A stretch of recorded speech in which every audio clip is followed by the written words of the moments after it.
சூப்பரான ஒரு மூலிகை டீ ரெடி பண்ணலாம். 1/4 கிளாஸ் தண்ணி வச்சு டீ தூள் போட்டுட்டேன், நல்லா கொதிக்குது. இது கூட கொஞ்சம் இஞ்சி இலை, மஞ்சள் இலை, அது கூட ஒரு கொழுந்து வெத்தலை, அதே மாதிரி துளசி இலை எல்லாம் கழுகி இந்த டீ தூள்லையே போட்டுடுறேன். நல்லா இதோடைய சாரெல்லாம் இறங்கினதும் தேவையான அளவு பால் சேர்த்துக்கலாம். அது கூடவே ஒரு பிஞ்சு ஜீரகம், மிளகு 4-5 சேர்த்து நல்லா கொதிக்க விட்டு வடிகட்டி குடிச்சிக்கலாம்.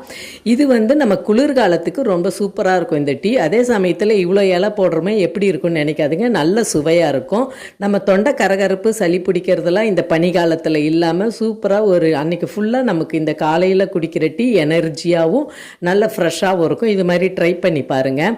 சுவையாகவும் நல்ல ஒரு டிஃப்ரெண்ட், ஒவ்வொரு நாளைக்கு ஒரு மூலிகை டீ குடிக்கிறதுல ஒரு திருப்தி இருக்கும். அதே சமயத்தில் உணவே மருந்து. இந்த மாதிரி சின்ன சின்ன செடிகளை, நம்ம மூலிகை செடிகளை தொட்டியில் வச்சு வளர்த்து பயனடையலாம். மாடி தோட்டத்தில் இது மாதிரி நீங்கள் செடிகள் வச்சா பயனடையலாம். நன்றி, வணக்கம். உங்கள் ஹேமலதா அசோக்குமார்.